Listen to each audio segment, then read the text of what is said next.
बात करने वाले हैं इस छोटी सी कंप्लीट चैप्टर और एक बहुत इंपॉर्टेंट क्वेश्चन 6 मार्क में आपको परसों के एग्जाम में दिखने ही वाला है। इश्यू ऑफ शेयर्स की बात करते हैं, ज्यादा टाइम नहीं लेते, सीधा काम की बात करते हैं। शेयर इश्यू पार पे और प्रीमियम में दोनों पे हो सकते हैं, डिस्काउंट पे हो ही नहीं सकते। प्रोसेस होता है पहले एप्लीकेशन, फिर अलॉटमेंट, फिर कॉल्स। फर्स्ट कॉल होगी तो फर्स्ट कॉल और सेकंड होगी तो सेकंड एंड फाइनल कॉल। ये ऐसा प्रोसेस। बाद अगर हम इसकी जनरल एंट्री की बात करते हैं तो सबसे पहला केस जब शेयर इश्यू हो रहा है तो पब्लिक अप्लाई करती है कंपनी के पास, इसलिए पहले पैसा आता है तो एंट्री हो जाती है bank account debit to share application account. Application money receive होती है हमें, बाद उस एप्लीकेशन मनी को हम शेयर कैपिटल अकाउंट में ट्रांसफर करते हैं। सेकंड एंट्री हो जाती है मेरी equity share application account debit to capital account. के बाद हर सिनेरियो में कंपनी पहले पैसा ड्यू करेगी, चाहे अलॉटमेंट हो चाहे कॉल्स हो। तो ड्यू करने की एंट्री क्या हो जाती है, equity share allotment account debit to share capital account. ये एंट्री होगी अगर शेयर पार पे इश्यू, अगर प्रीमियम में तो एंट्री हो जाएगी equity share allotment account debit to equity share capital to security premium account. बाद अलॉटमेंट का पैसा में मिल जाता है bank account debit to share. बाद फर्स्ट कॉल का पैसा आएगा तो फर्स्ट कॉल को भी ड्यू करना पड़ेगा सबसे पहले, तो first call account debit to equity share capital account and then bank में वही पैसा हम रिसीव कर लेते हैं, bank account debit to equity share first call. उसके बाद अगर फाइनल कॉल है तो second and final call account debit to हमारे इक्विटी शेयर कैपिटल अकाउंट। ये जो एप्लीकेशन अकाउंट है, अलॉटमेंट अकाउंट या कॉल अकाउंट, ये सारे टेम्परेरी अकाउंट है, बाद में नलिफाई हो जाते हैं, नल एंड वॉइड हो जाते हैं। के बाद हम बात करते हैं एक नोट की। नोट में मैंने क्या लिखा है ध्यान से पढ़ना, कह रहा है premium can also be taken with calls. अगर क्वेश्चन मेंशन कर रहा है तो अलॉटमेंट पे जरूरी नहीं है, कॉल्स पे भी प्रीमियम आ सकता है। नेक्स्ट टॉपिक इसमें लेते हैं कॉल इन एरियर का। एरियर मतलब हमने पैसा मांगा, मतलब कंपनी ने पैसा मांगा और शेयर होल्डर ने पैसा नहीं दिया, तो एक केस सिनेरियो हम क्या ले रहे हैं। और देखो एप्लीकेशन पे एरियर्स कभी नहीं होगा, होगा तो अलॉटमेंट पे या कॉल्स पे होगा। Share allotment account debit to equity share capital, then पैसा बैंक पे पे करने के टाइम पे ही एरियर होता है, तो एंट्री हो जाती है मेरी bank account debit call in arrear account debit to equity share allotment account. फिर ये फर्स्ट एंड फाइनल कॉल या कॉल्स पे भी सिमिलर एंट्रीज होती है, एंड देन बैंक में जब पैसा आ रहा है तब एरियर हो सकता है। बात करते हैं कॉल इन एडवांस की। यहां तक मुझे नहीं लगता आपको कोई डाउट आया होगा। बात करते हैं कॉल इन एडवांस की। एडवांस मतलब किसी शेयर होल्डर ने कॉल्स का पैसा भी पहले ही दे दिया है मुझे, सेकंड कॉल का हो सकता है, फर्स्ट कॉल पे, या कॉल्स का सारा अलॉटमेंट पे आ जाता है।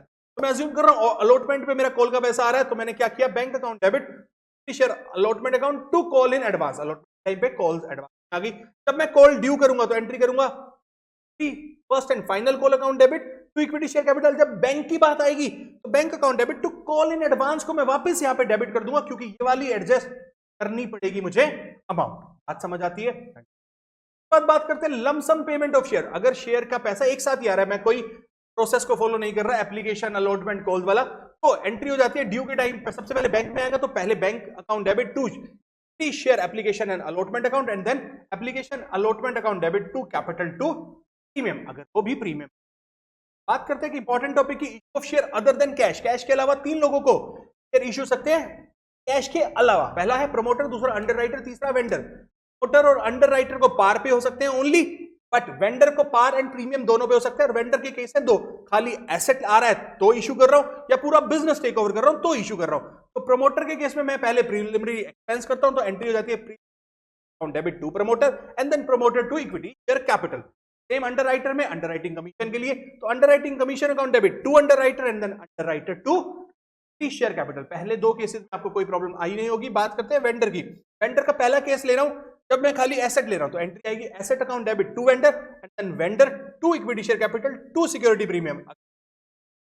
अगर मैं बिजनेस की बात करता हूं तो मुझे देखना है कि जो मैं वेंडर को पेमेंट कर रहा हूं मोर देन नेटवर्थ है या लेस देन नेटवर्थ है। If purchase consideration is more than net worth, इसका मतलब मैं उसको एक्सेस पैसा दे रहा हूं फॉर गुडविल। उस कंपनी की या उस बिजनेस की वैल्यू ज्यादा है, उसकी गुडविल है, इसलिए मुझे गुडविल का पैसा देना पड़ रहा है। एंट्री क्या होती है, sundry asset account debit to sundry liability to vendor account. जो डिफरेंस होता है वो होता है मेरा गुडविल बैलेंसिंग फिगर, जो मैंने यहाँ पे कर रखा है। And then vendor to equity capital to security premium, अगर प्रीमियम पे इशू किया। But if in case purchase consideration is less than net worth, इसका मतलब बिजनेस वैल्यू कम है, मेरे लिए बेनिफिट है कि मैं उस बिजनेस को कम वैल्यू पे ले रहा हूं, तो मेरा एक कैपिटल रिजर्व क्रिएट हो जाता है बैलेंसिंग फिगर। एंट्री हो जाती है sundry asset account debit to sundry liabilities to vendor to capital reserve balancing figure and then same entry vendor to share capital to security premium हो जाती है मेरी सेकंड एंट्री। बात करते हैं ओवर सब्सक्रिप्शन ऑफ शेयर की। Over subscription मतलब हम कंपनी ने एक शेयर मान लो कम के लिए एप्लीकेशन मांगी पर अप्लाई लोगों ने ज्यादा के लिए कर दिया, तो प्रो राटा अलॉटमेंट होता है, उस केस में कैटेगरी वाइज हो सकता है। और हमेशा टेबल बनाते हैं वर्किंग नोट में। टेबल की मैंने आपको एक छोटा सा फॉर्मेट दे रखा है, बुक्स बहुत बड़ा बता रही है, आपको उसमें जाने की कोई जरूरत नहीं है।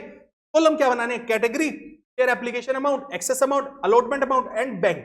ठीक है, उसमें कैटेगरी में हम क्या लेते हैं, जितनी भी कैटेगरी है, डिनोमिनेटर में अप्लाइड शेयर उस कैटेगरी का एंड में अलॉटेड शेयर काम करना है, और उसके अकॉर्डिंग आपको जर्नल एंट्री करना है।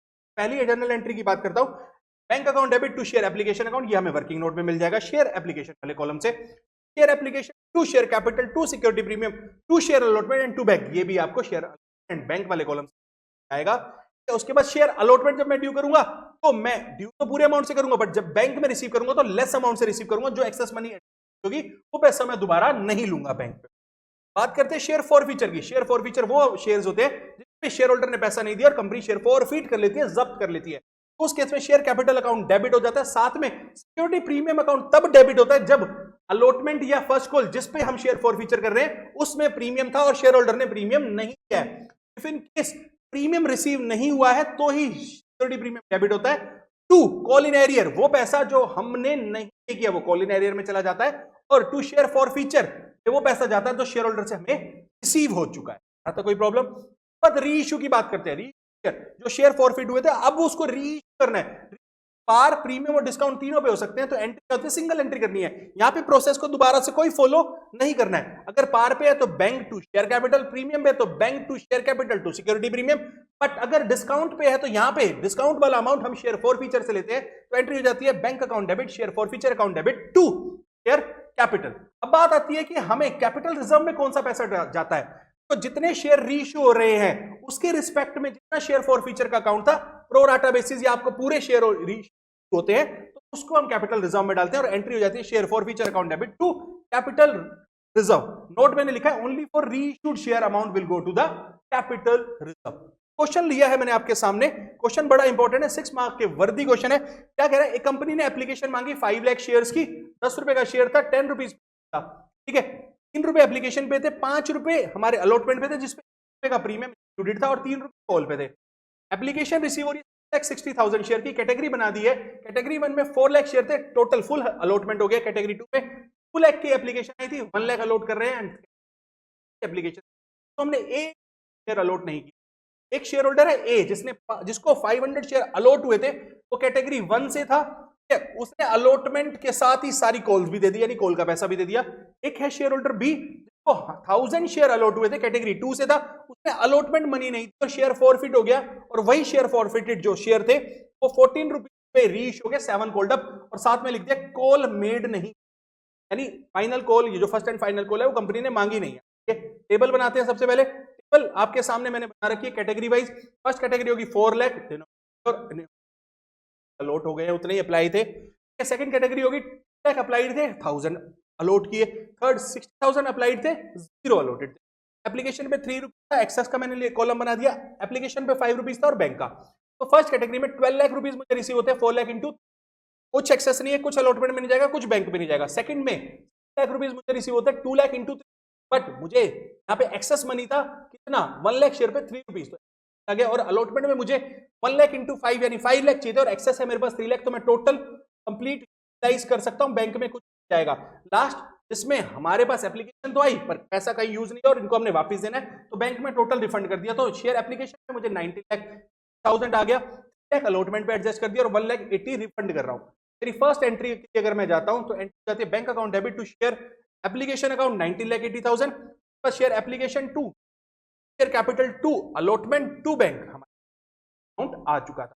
अब मैं अलॉटमेंट ड्यू करता हूं तो share allotment account debit to capital to security premium, बस प्रीमियम का 1 रुपीज था तो 5,15,000। अब मेरे पास ये वाली एंट्री बड़ी इंपॉर्टेंट हो जाती है कि कॉल इन एरियर भी है और कॉल इन एडवांस भी है। एक शेयर होल्डर ने हमें कॉल्स नहीं, मतलब अलॉटमेंट का पैसा नहीं दिया, और एक ने अलॉटमेंट के साथ कॉल का पैसा भी दे दिया। कैसे निकालेंगे, आइए चलते हैं पहले वर्किंग नोट पे। मैं ले रहा हूं वर्किंग नोट, कह रहा है total number of share applied by B 1000 into 100 by 50, 50% allot हुए थे और 1000 अलॉटेड है तो उसने अप्लाई 2000 के लिए किए होंगे। इसका मतलब है 2000 माइनस 1000 शेयर पे एक्सेस एप्लीकेशन मनी आई है तो वो कितनी होगी, 3000 होगी। और अलॉटमेंट पे उससे चाहिए कितना 1000 इंटू 5 5000, बट के पास से 3000 हमारे पास एक्सेस आया हुआ था, तो एक्चुअल में एरियर तो कितना हुआ 2000 का ही हुआ। आई बात समझ में। अब हम एक और वर्किंग नोट बनाते हैं कि यार अलॉटमेंट में पैसा आएगा कितना। देखो अलॉटमेंट पे ड्यू कितना था पैसा 25 लाख रुपीस था, 5 लाख इंटू 5, और एक्सेस मनी से एडजस्ट हमने कितना कर दिया था 3 लाख कर दिया था, तो हमें चाहिए कितना 22 लाख, इसमें से 2000 रुपीस का एरियर हो गया तो बच गया 21 लाख 98,000। बट एक शेयर होल्डर था जिसके 500 शेयर अलॉट हुए थे, उसने कॉल का पैसा भी अलॉटमेंट के साथ दे दिया, तो 500 इंटू 300 एक्सेस में ऑलरेडी आ चुका है हमारे पास कॉल इन एडवांस। तो हमारा बैंक में पैसा आ रहा है 21,99,500।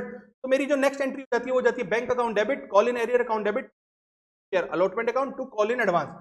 21,99,500 से एरियर में 2000 चला जाएगा, अलॉटमेंट में 20 लाख जाएगा एंड कॉल इन एडवांस में।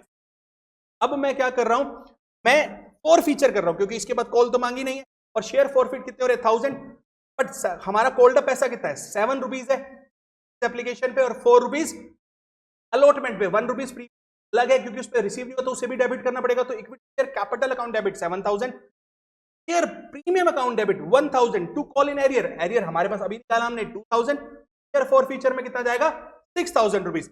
अब यही शेयर मेरे रीइश्यू हो रहे हैं कितने रुपीस पे 14 रुपीस पे, तो bank account debit 1000 into 14 14,000, share capital में कितना जाएगा 7 रुपीज कॉल्ड अप है तो 7 रुपीज ही जाएगा, 1000 इंटू 7 7000 रुपीज, और प्रीमियम भी मेरा 7 हो गया 7000 रुपीज। मतलब शेयर फॉर फीचर अकाउंट से एक पैसा यूज नहीं हुआ है, तो टोटल रीइश्यू ही हो गए 1000 फॉरफिटेड थे और 1000 ही रीइश्यू, तो इसका मतलब सारा पैसा कैपिटल रिजर्व में जा सकता है। तो लास्ट एंट्री हो जाएगी share forfeiture account debit to capital reserve, पूरा का पूरा 6000। ये क्वेश्चन 6 मार्क्स है। इसी टाइप के क्वेश्चंस आप प्लीज ट्राई कीजिएगा और हमें लिख दीजिएगा अगर आपको कुछ क्वेश्चन में हमसे हेल्प तो जरूर देखिएगा और आपको बेनिफिट